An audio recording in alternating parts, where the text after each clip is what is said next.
चरण को करूं सप्रेम प्रणाम। अशुभ हरन मंगल करन धनीश देव चंद्र जी नाम। श्री प्राणनाथ निज मूलपति श्री मिहिरराज सुना। तेज कुंवरी श्यामा युगल को पल पल करूं प्रणाम।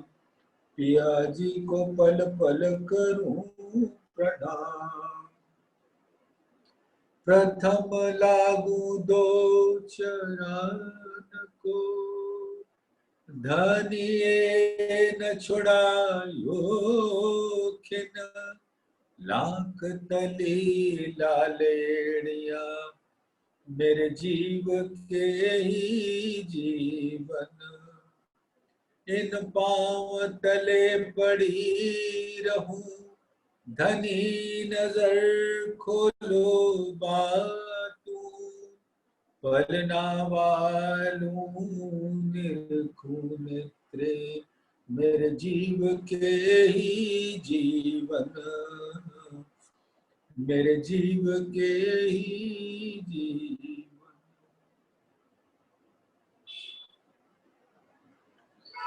धामधनी अक्षरातीत के परम लाडले सुंदर साथी, परम धाम मूल मिलावे में विराजमान आपके सुंदर मूल धन सौंदर्य से परिपूर्ण अति कोमल नाजुक चरण कमल में इस आत्मा का दिल का प्रेम भरा शिष्टा कबूल करें। प्रणाम।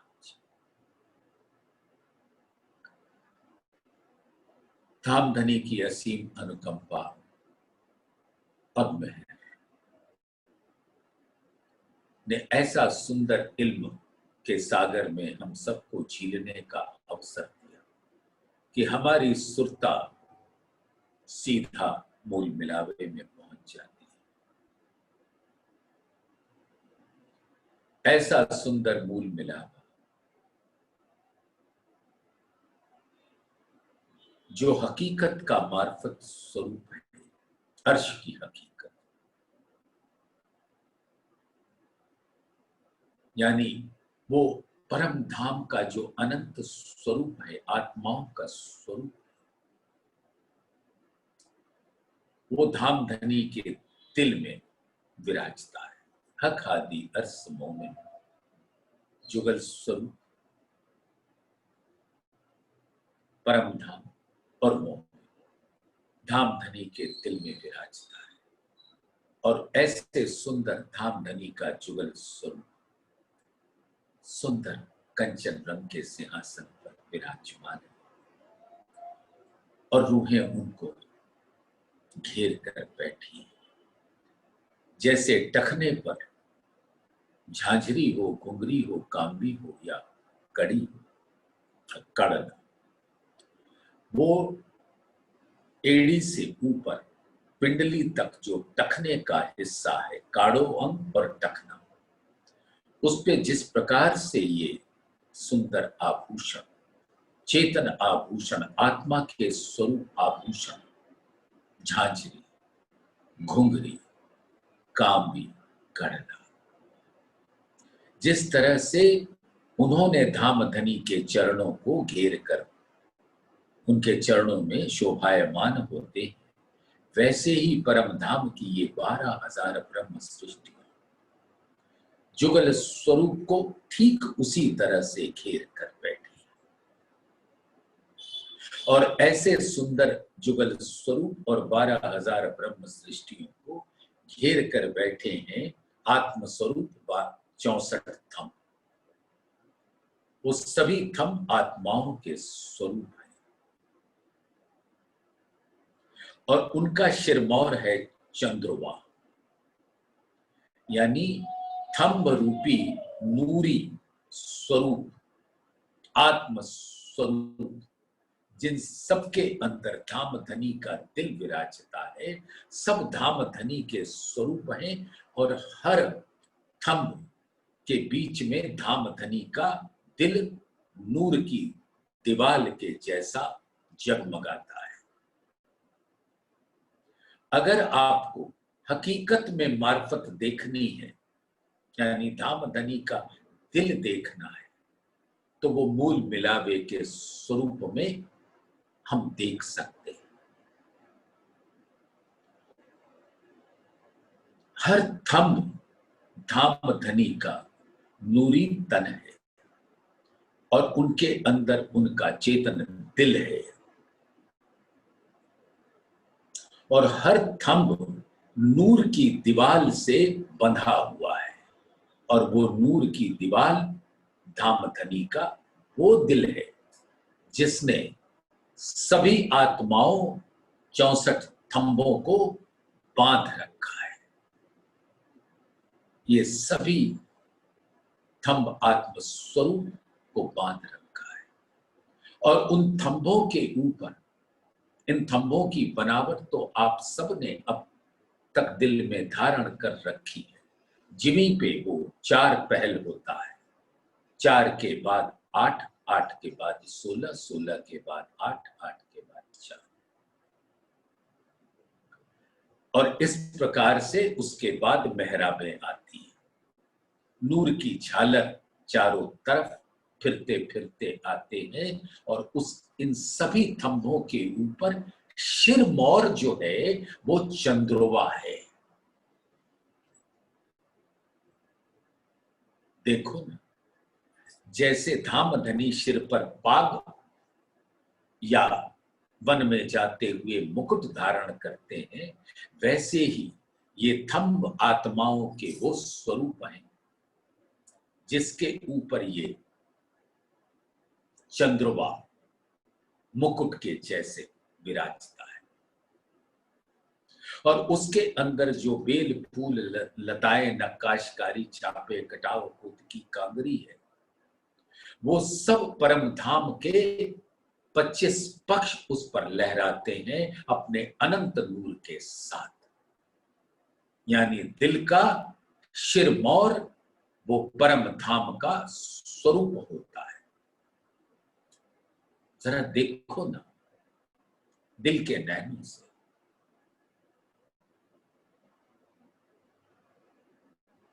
चौसठ थंब के ऊपर ऐसा सुंदर मुकुट जैसा चंद्रमा है। और आपको याद है ना, मुकुट भी 5 का है और चंद्रमा भी 5 का है, शिरमौर है और अपने उस स्वरूप में परम धाम का हर स्वरूप लहराता है, जगमगाता है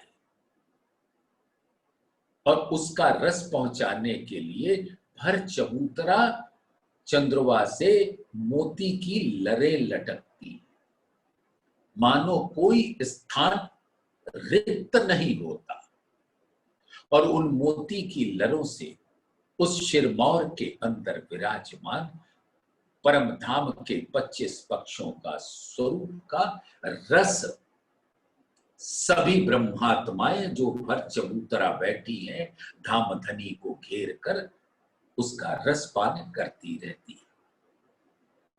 तो परम धाम के अंदर लीला विहार, अर्श की हकीकत, नदी ताल बाग जानवर, जो अर्श की हकीकत, तो उस हकीकत को धाम धनी ने अपने दिल में मूल मिलावे में प्रकट कर दिया।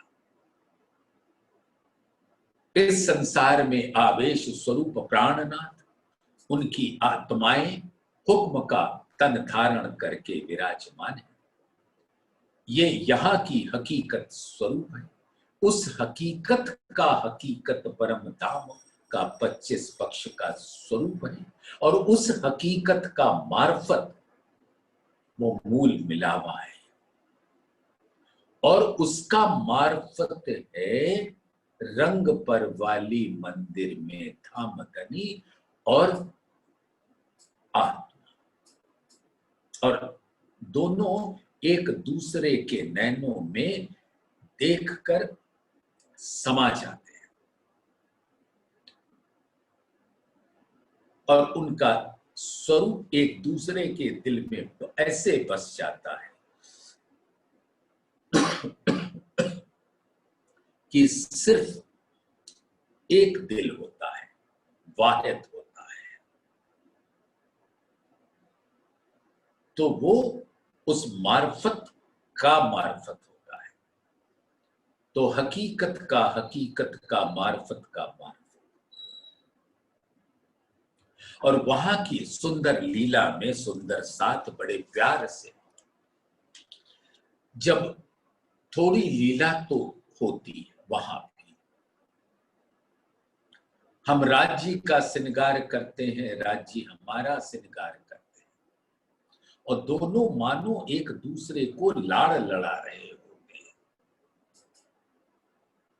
और फिर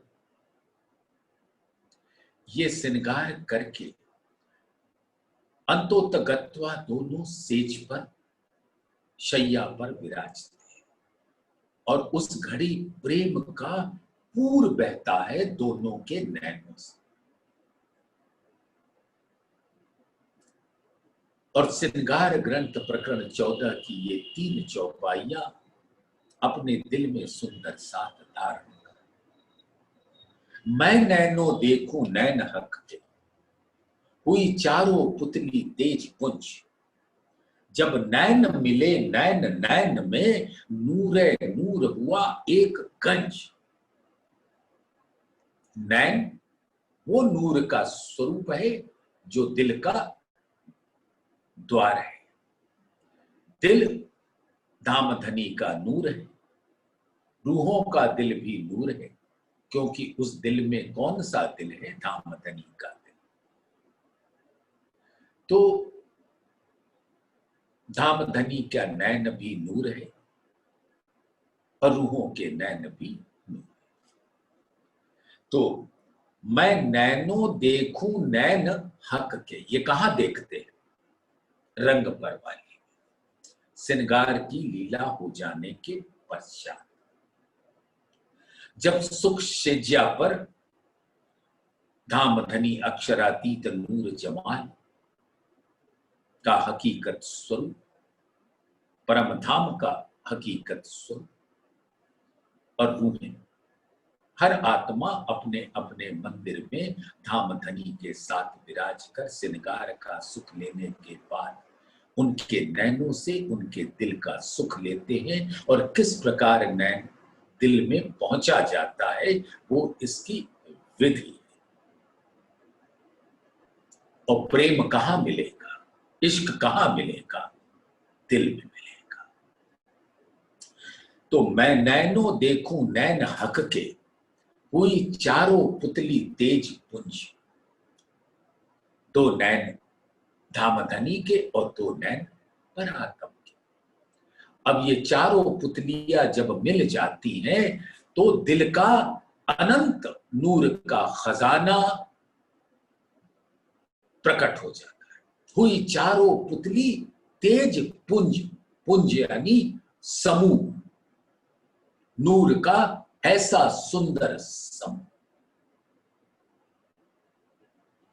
जब नैन मिले नैन नैन में, जब पर आत्म के नैन धामधनी के नैन से मिलते हैं तो नूरे नूर हुआ एक गंज। अब उस रंग पर वाली मंदिर में अब नूर ही नूर समा गया, जैसे परम धाम की हकीकत स्वरूप में जिमी से लेके अंबर तक नूर ही नूर बहता है, क्योंकि सब नूर के स्वरूप हैं। और हर लीला, हर आभूषण का स्वरूप अंबर तक जाकर झलकार मारता है। चांदनी चौक देखो तो उसकी हर रेती परम धाम के आसमान पर अपने नूर से झलकारता है। तो ये सारी लीला अब सिमट कर धामधनी और पर आत्म के नैनों का मिलान होता है, और जिन नैनों से दिल प्रकट होता है, और धामधनी का दिल ही इश्क की का स्थान होता है। अब कहूं मूल अद्वैत की भोम जहां इस तहां प्रेम रबद में भया हुक्म हक। तो ये तो बात हुक्म की आई, लेकिन सुंदर साथ पहले दो चरण। अब कहूं मूल अद्वैत की। मूल अद्वैत यानी धामधनी का दिल वाहिद नूर। भोम जहां इश्क, ये भोम क्या है? वो स्थान जो धामधनी का दिल है, और वहां इश्क ही इश्क रहता है। अनंत सागरों का स्वरूप अरस परस होकर रूहों को इश्क पिलाने के वास्ते अपने दिल से, अपने नैनों से प्रकट करते हुए पर आत्म के नैनों से उनके दिल में उड़ेल देते हैं। तो सुंदर साथ ये मार्फत की हकीकत से मार्फत में प्रवेश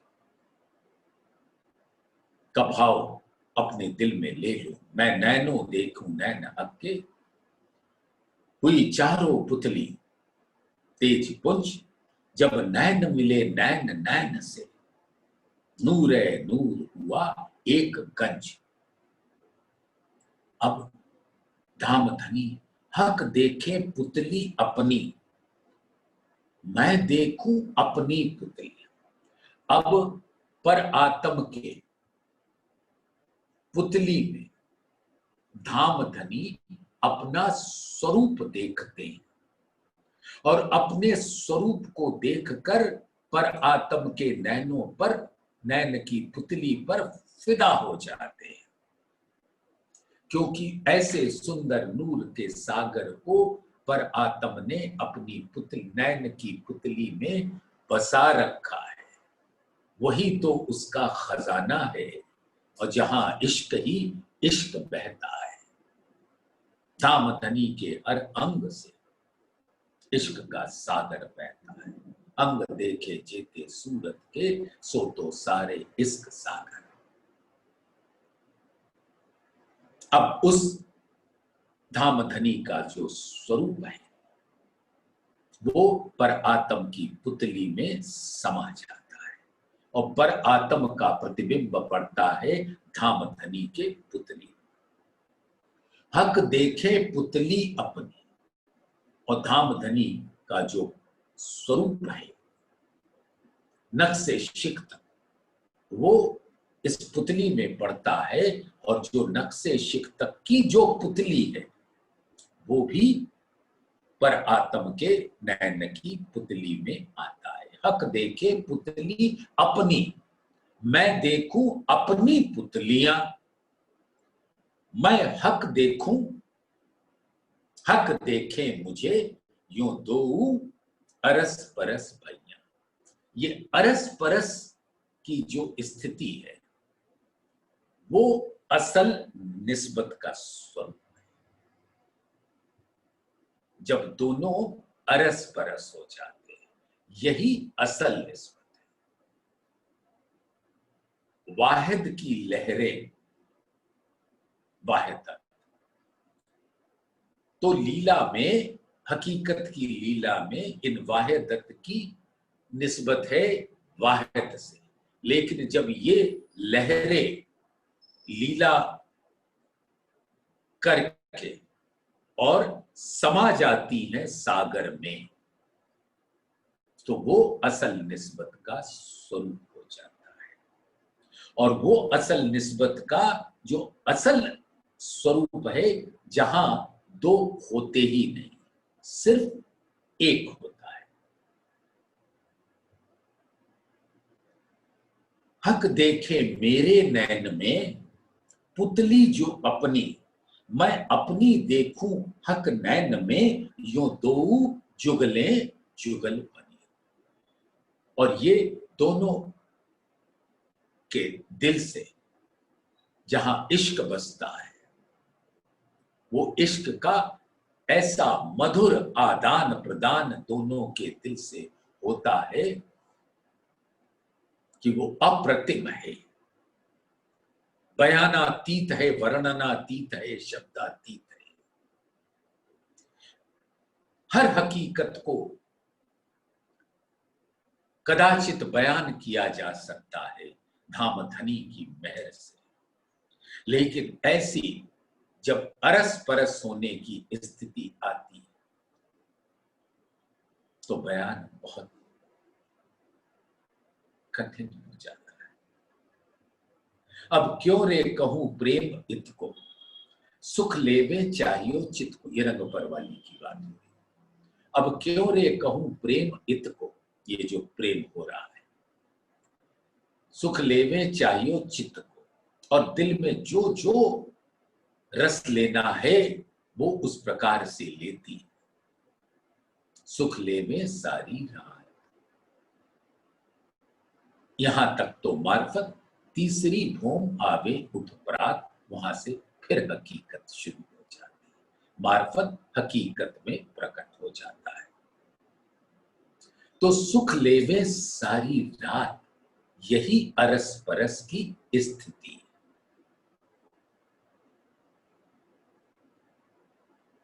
निस्बत की लहरें अपने मूल स्वरूप में पहुंच जाना, वो मार्फत की वो परमावस्था है जहां पर न आशिक होता है न माशूक होता है, न वाहिद होता है न वाहिदत होता है, सिर्फ एक होता है, वो है मूल तत्व है।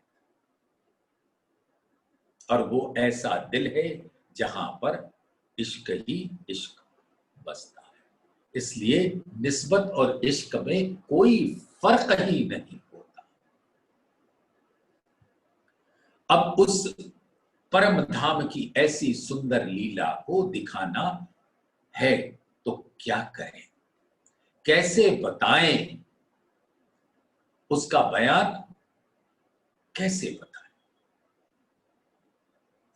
सांची साहेबी हक की, कोई नाही दूजा और, झूठ नकल देखे बिना, पावे ना अर्थ अर्थ ठौर। और अर्थ ठौर कहने का मतलब ये है कि असल मार्फत का स्वरूप।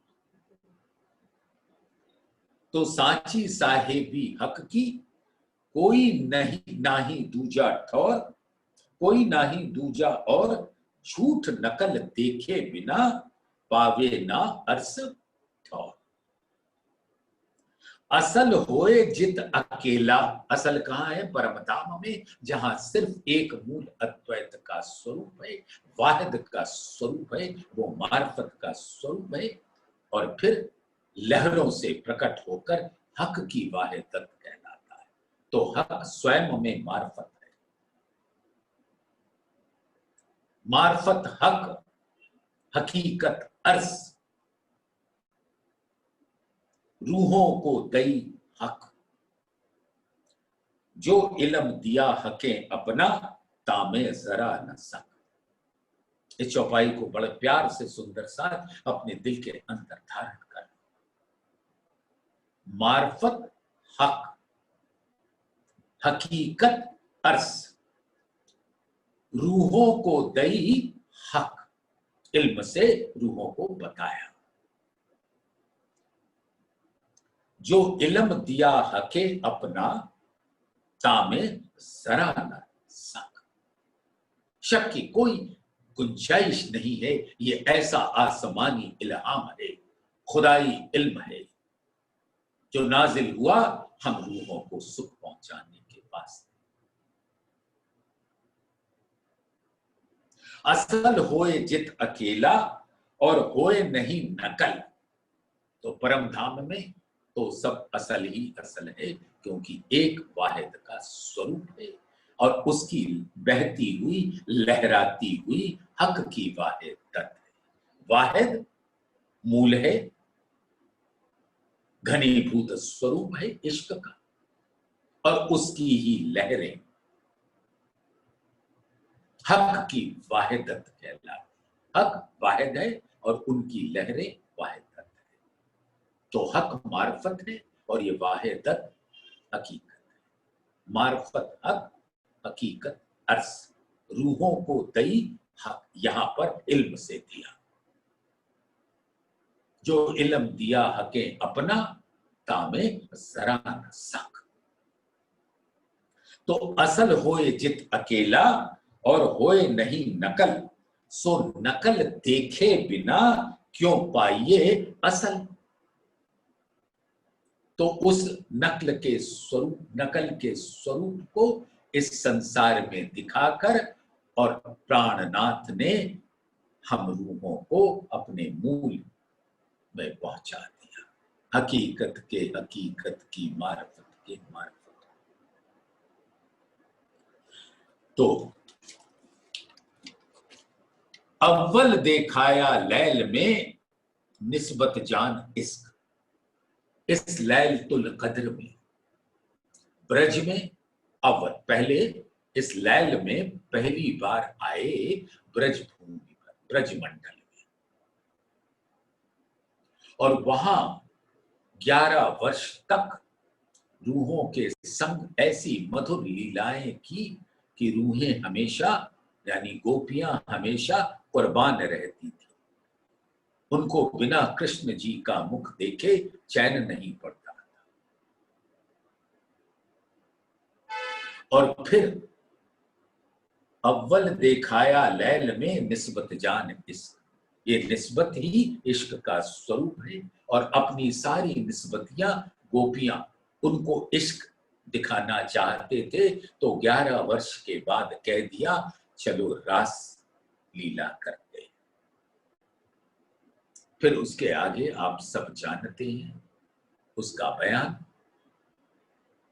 क्या करना। लेकिन फिर उसके बाद दूसरी बेर दिखाई, अब यहां न देख सके वो इश्क के स्वरूप को, तो उसको दिखाने के लिए रास भूमि पे गए। नित्य वृंदावन जो केवल ब्रह्म के स्वरूप में होता है, योग माया आनंदमयी।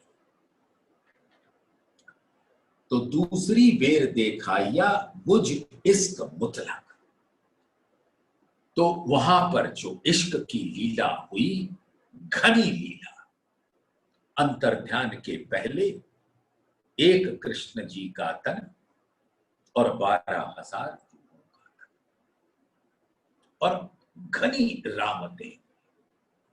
फिर दामधनी ने 12,000 स्वरूप धारण किए, जैसे रंग पर वाली मंदिर में 15 घंटे राजी, श्यामा जी और रूही परम धाम में विहार करती है, और रंग परवाली में एक रूप एक राज्य, सब अपने अपने मंदिरों पधारते हैं और धाम धनी को पाते हैं। तो जब 12,000 स्वरूप 12,000 रूहों के तन के साथ लीला करते हैं, तो वो इश्क का थोड़ा सा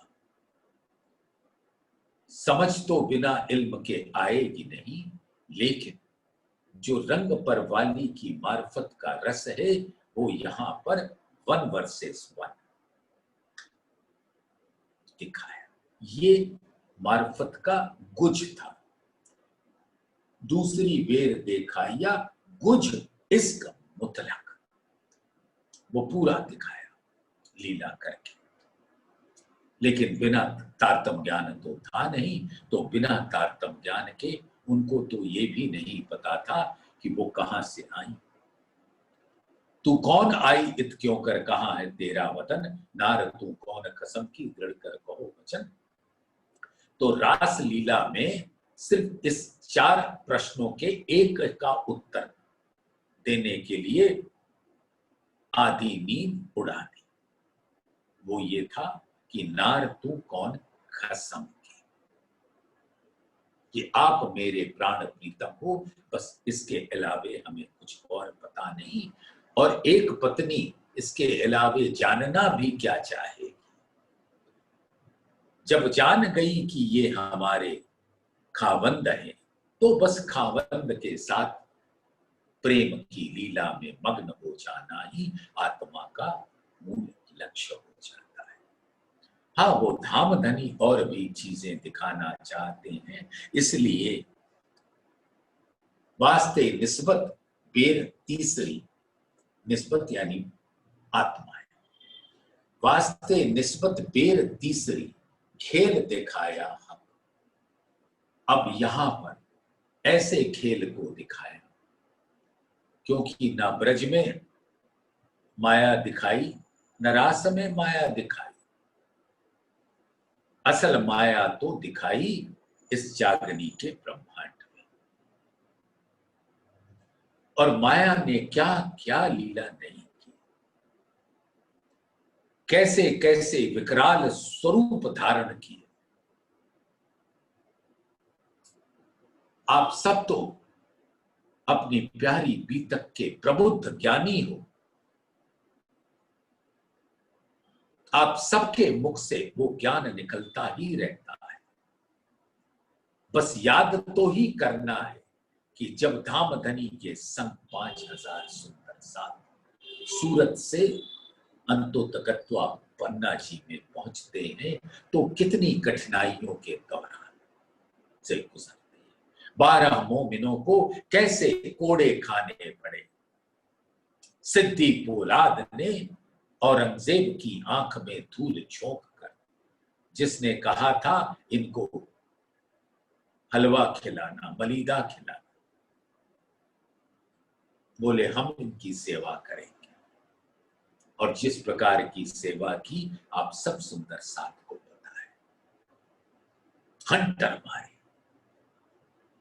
और उन सब मोमिनों के अंदर बैठे कौन थे? साक्षात धामधनी प्राणनाथ। और उनकी पीठ पर, जो मोमिनों की पीठ पर कोड़े पड़ रहे थे, पड़ तो रहे थे प्राणनाथ के तन पर, उनके दिल पर वो घाव कर रहे थे। तो वास्ते निस्बत बेर तीसरी खेल दिखाया। ये अक्षर का खेल जो रूहों के देखने योग्य नहीं था वो दिखा दिया। इल्म बढ़ाई इश्क, और ऐसा इल्म ले आए जिसने बताया कि धामधनी का इश्क अपनी रूहों के प्रति, वाहिद का इश्क वाहिद दत्त के प्रति कैसा है, उसकी महत्ता बताई। इल्म बढ़ाई इश्क, देखा गुज बका का पैसा। और अखंड परम धाम में जो हकीकत और मार्फत का मार्फत की जो अभी लीला का बयान हुआ, वो सब अपने इस इल्म के द्वारा सुंदर साथ को उसका रस मिला है। निस्बत वास्ते इश्क, निस्बत वास्ते इल्म, खुशाली निस्बत वास्ते आखिर लियाए खसम। धामधनी हम सबको यहाँ लाए और आखिरत का जमाने में वो आखिरत का इल्म दिया, जो पूर्ण ऐसा धामधनी के दिल से प्रकट हुआ इल्म है, खुदाई इल्म है, जो हमें हमारे मूल स्वरूप में पहुंचा देता है। निस्बत वास्ते इश्क, रूहों के वास्ते ही ये इश्क का पहचान होनी थी, वाहिदत का इश्क। निस्बत वास्ते इल्म, और अपनी रूहों को अर्श की बादशाही और वाहिदत का इश्क, वाहिद और वाहिदत की निस्बत बतानी थी, तो इल्म है। और खुशाली निस्बत वास्ते, और इस संसार में आने के पश्चात जब धामधनी ने अपने तन का स्वरूप दिखा दिया, दिल का स्वरूप दिखा दिया, और अपने दिल के अंदर हर आत्मा के स्वरूप और परम धाम के स्वरूप को दिखा दिया। सिर्फ उदाहरण के तौर पर समझना, ये बहुत ही छोटा उदाहरण दे रहा हूं। जैसे अर्जुन को विष्णु स्वरूप कृष्ण जी ने युद्ध प्रारंभ हो, महाभारत का युद्ध प्रारंभ होने के पहले जब अर्जुन कांप रहे थे अपने ही सगे संबंधियों, तन के नातों, रिश्तेदारों के सामने और अपने गुरुओं के सामने मैं कैसे उठाऊंगा तीर,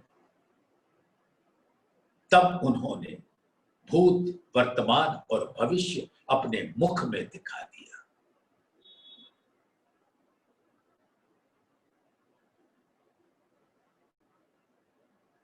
यानी ये सारा लीला है जो इस ब्रह्मांड में होने वाली है, वो सब दिखा दिया। उसके पहले की भी लीला दिखा दी और उसके बाद की लीला दिखा दी।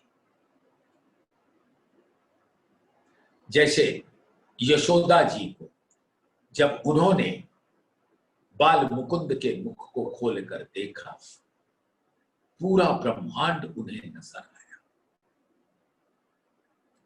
तो इसी प्रकार से हक हादी अर्स मोमिन सो तो पहले हक दिल माहे, तो वो दिल का स्वरूप दिखाया और उस दिल के अंदर मानो मूल मिलावा दिखाया, जुगल स्वरूप परम धाम और 12,000 ब्रह्म सृष्टियों को दिखा दिया अपने इल्म से। अपने दिल में प्राणनाथ ने अपना दिल खोल कर दिखा दिया इल्म से। तो निस्बत वास्ते इश्क, निस्बत वास्ते इल्म, खुशाली निस्बत वास्ते अब सभी रूहों को अनंत आनंद मिला इस इल्म से। आखिर ल्याए खसम, और ये आखिरत के जमाने में आप हमारे खावंद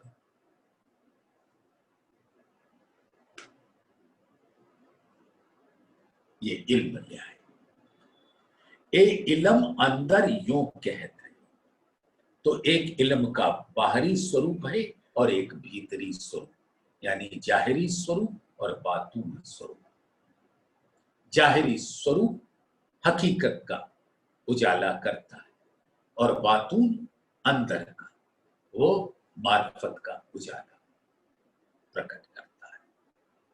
ये जो निस्बत देखत दुख, दुख तो कहने को कह दिया, क्योंकि यहां पर जितनी जीव सृष्टियां हैं वो माया के दुख से दुखी होती हैं। और इस दुख में तो जब रूहों को धाम धनी का इश्क मिलता है, इश्क रूपी इल्म मिलता है, तो वो इस दुख से बिल्कुल मानो बेजार होकर अपने प्राण प्रीतम को गले लगा लेती है। ए इल्म अंदर यूं कहत है, ये जो निस्बत देखत, जो आत्माएं यहाँ आई हैं वो अक्षर के खेल के स्वरूप को, माया के स्वरूप को, दज्जाल के स्वरूप को देख रही हैं और अपने मूल के स्वरूप भी देख रही हैं। इस इल्म से माया और ब्रह्म का निवेरा हो जाता है।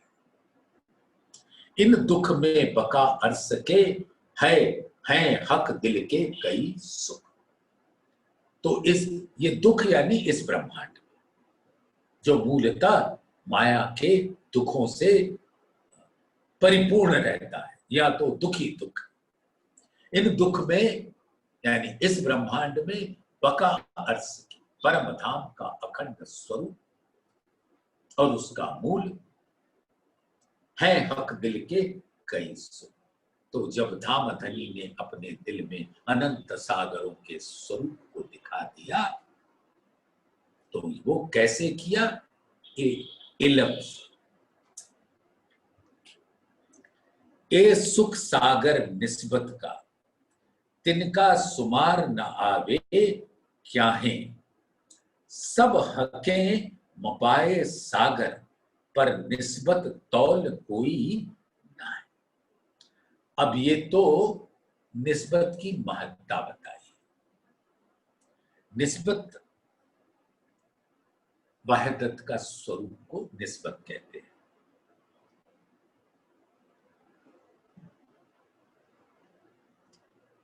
ए होए न बिना निस्बते इतही हुई वाहिदत। जो वाहिद की लहरें वाहिदत है वही निस्बत का स्वरूप। ए होए न बिना निस्बते इतही हुई वाहिदत। निस्बत वाहिदत एक है तो क्यों जुदी कहिए खिल। तो निस्बत और वाहिदत में कभी फर्क न समझना। और वही इल्म से धामधनी ने यहां पे बताया कि तुम मेरे दिल की ही नूर लहरें हो और तुम्हारे स्वरूप में मेरा दिल बसता है। सागर का अनंत गुण उसकी लहरों में होता है। हक का हर गुण, दिल का हर गुण, हर गुण छोटा शब्द है, अनंत गुण हक की वाहिदत में होता है। ये सुख सागर निस्बत का तिनका सुमार न आवे क्या है। अब ये निस्बत का जो सागर है, जब वो अपनी लहरों से हकीकत में लहराता है, खिलवत निस्बत वाहिदत चेती अर्स हकीकत, जब मार्फत के ये स्वरूप हकीकत में लहराते हैं तो इतने लहरें होती हैं कि उन लहरों को गिना नहीं जाता। बस निहार के निहाल हुआ जाता है। तो ये सुख सागर निस्बत का, ये निस्बतियां हैं ना सारी लहरें, तिनका सुमार न आवे क्या है। अब इन लहरों को कौन गिनेगा। आत्माओं का स्वरूप परम धाम में अनंत है, तो अनंत की गिनती कैसे होगी। सब हके मपाए सागर पर निस्बत तौल कोई नहीं। तो धामधन ही फरमाते हैं कि और सागर तो हमने तुम्हारी समझ में डाल दिया, लेकिन निस्बत की समझ तो धाम में ही पाओगे। पाओगे इल्म से। मापे गहरे सागर जिनको थाह न देखे कोई, तिन हक दिल अंतर बैठ के मापे इश्क सागर सो। जो सुराही हक की पीवना सो इश्क हक दिल मिले, सो मोमिन पीवे कोई बैठ के और पिया न जाए कि नहीं। सुंदर सा।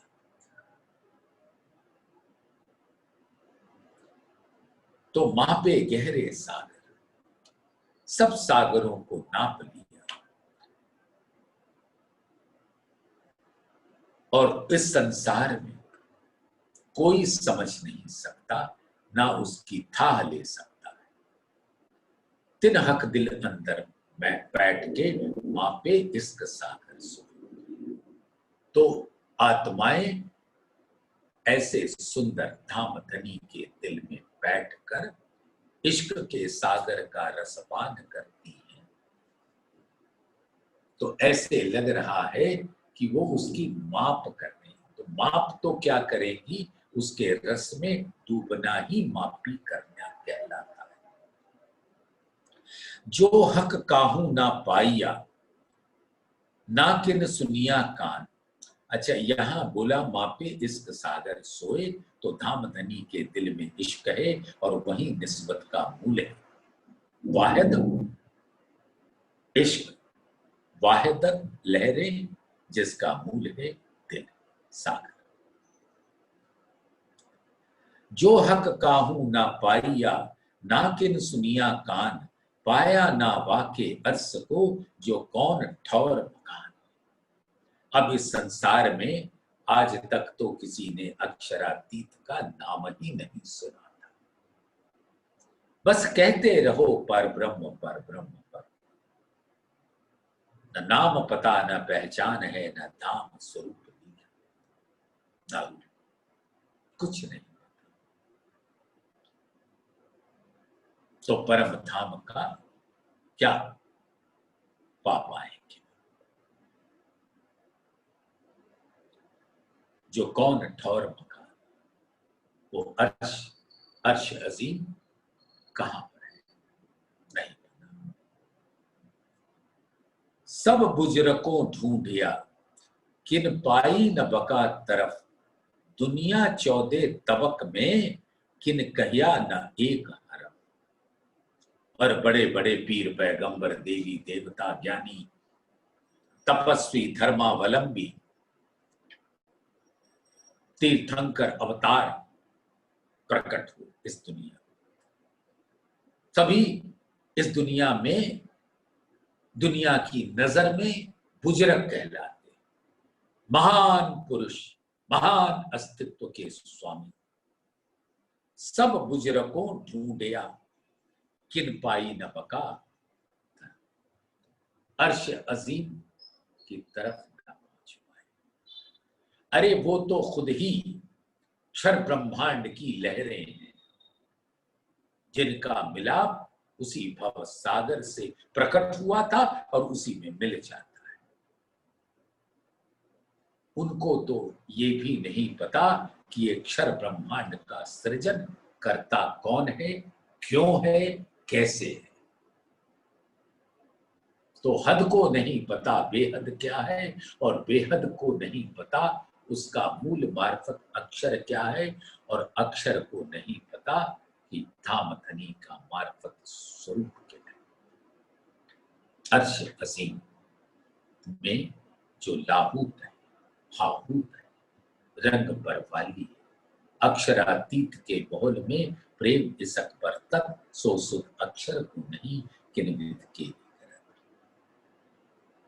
तो जो अक्षर को नहीं पता वो यहाँ के मायावी जीवड़े क्या पा पाएंगे। दुनिया 14 तबक में किन कहिया न एक हर, और इस 14 लोक के ब्रह्मांड में कहीं भी कभी भी आदि अनादि से अक्षरातीत की पहचान के बारे में एक हर्फ न कह पाए। तिन हक दिल अंदर बैठ के माप्या सागर इश्क, सुंदर सा इश्क ही निस्बत का खजाना है। शिबहामत कहे मोमिनो ए निस्बत इश्क सागर। तो कहते हैं तिन हक दिल अंदर बैठ के, कौन बैठा? इंद्रावती बैठी। और इंद्रावती के दिल में कौन बैठा? जुगल स्वरूप बैठे, और ब्रह्म सृष्टियां बैठी, और परम धाम बैठा। वो इंद्रावती धामधनी के दिल में बैठकर माप्या सागर थिस। तो माप्या कोई इंची टेप लेकर कितना लंबा है, कितना चौड़ा है, कितना गहरा है, इसको मापना नहीं कहते। उसकी थाह लेना, उसके गुणों को पहचानना, और उसके रस आनंद को ग्रहण करना, उसको कहते हैं माप्या सागर इश्क। तो ये कोई मपाई नहीं है, उसके गुणों की पहचान है, उसके गुणों को ग्रहण करना है। इन हक के इल्म में रोशनी, तो धामधनी के दिल में ही बैठकर उस इश्क का रस लेते हैं। तभी श्रृंगार ग्रंथ के प्रकरण 2 में कहा, जो सुराही हक की पीवना, सो इश्क हक दिल में, सो मोमिन पीवे कोई बैठ के और पिया न जाए।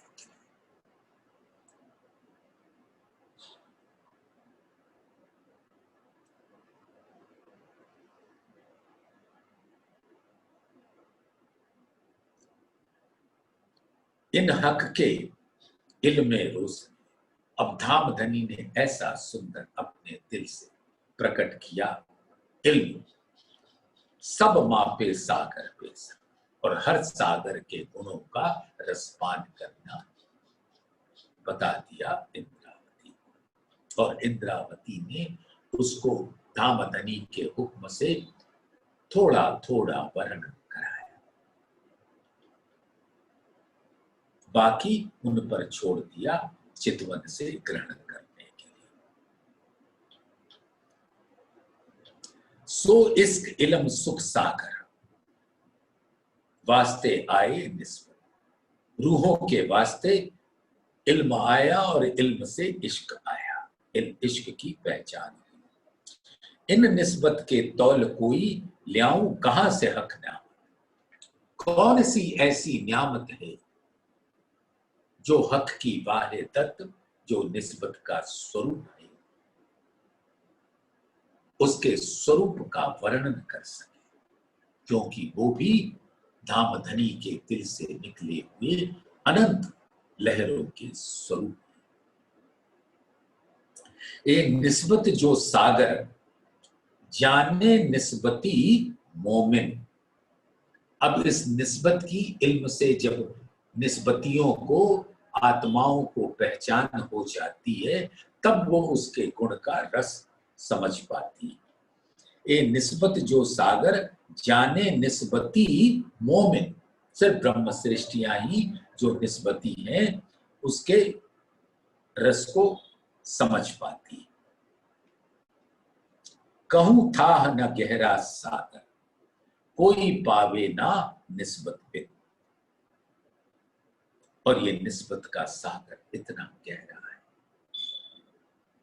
क्योंकि धामधनी का दिल गहरा है। और ये सारी वाहिदत के स्वरूप, वाहिद यानी धामधनी के मूल अद्वैत ओम, जहां इश्क उस दिल से प्रकट होती है। तो दिल की जो गहराई है वो कौन मापेगा?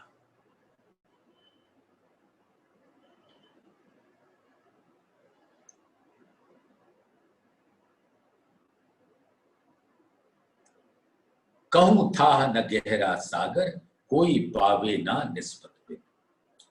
तो ये जो लहरें हैं, हक की जो वाहिदत है, वो हक के दिल में बैठकर, जो रूह बैठे हक दिल में, सो मगन माहे ना। अब पर धामधनी के दिल में जो अनंत न्यामतें हैं, जब रूह की लहर रूपी वाहिदत स्वरूप वाहिद के अंदर प्रवेश कर जाती है, हकीकत मार्फत के अंदर प्रवेश कर जाता है, जहां से उसका प्रकटीकरण हुआ, वो मार्फत दिल ही उद्गम स्थान है, हकीकत रूपी हक की वाहिदत की लहर। हक की वाहिदत ही वाहिद की लहर है। एक निस्बत जो सागर जाने निस्बती मोमिन। कहूं था न गहरा सागर, कोई पावे ना निस्बत बिन।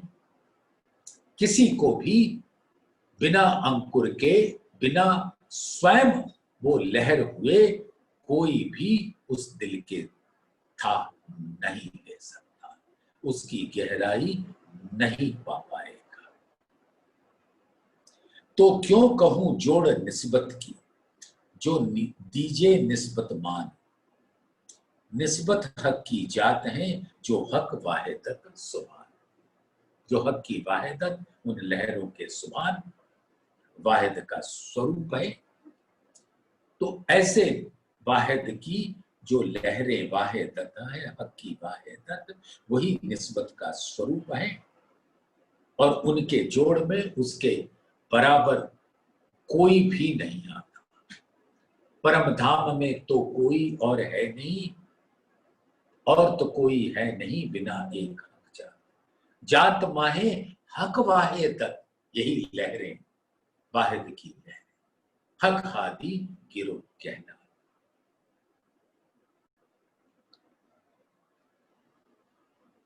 तो क्यों कहूं जोड़ निस्बत की, जो दीजे निस्बत मान।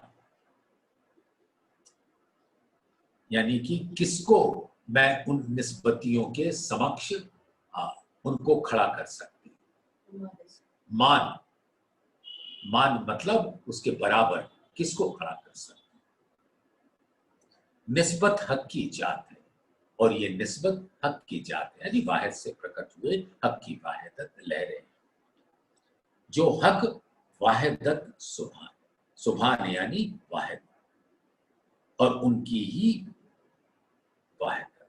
हक हमारे सुभान है, उनका दिल से ही प्रकट हुए ये लहरें, वाहिद की लहरें वाहिद।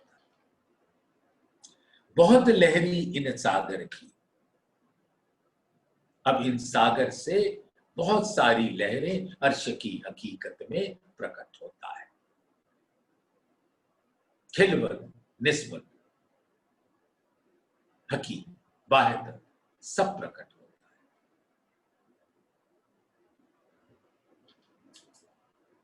बहुत लहरी इन सागर, वो वाहिद स्वरूप धामधनी का दिल का स्वरूप है, और वहां से बहुत लहरें प्रकट होती हैं मेहर की, इश्क की, इल्म की।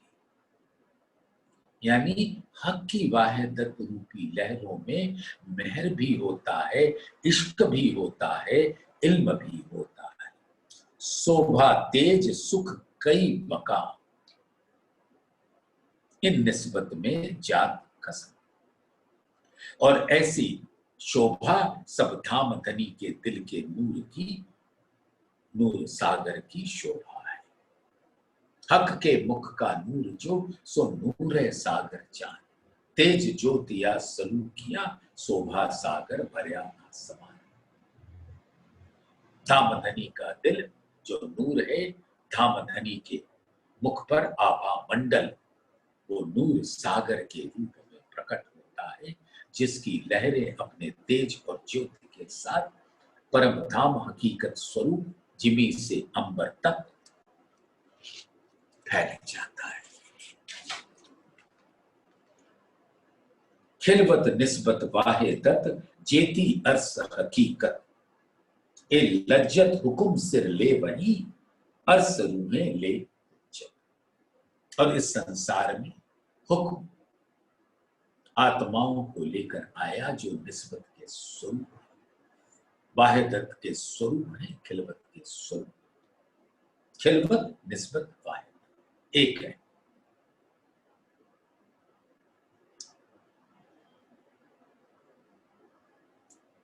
तो सुंदर सा बड़े प्यार से आपने इसको ग्रहण किया। बहुत लहरी इन सागर की मेहर इश्क इलम, शोभा तेज सुख कई बका। परम धाम में नूर की शोभा का बयान नहीं कर सकते। इन निस्बत में जात खसम, हक की जात, खसम की जात, और वो सब नूर के स्वरूप है, सबके नूरी तन है।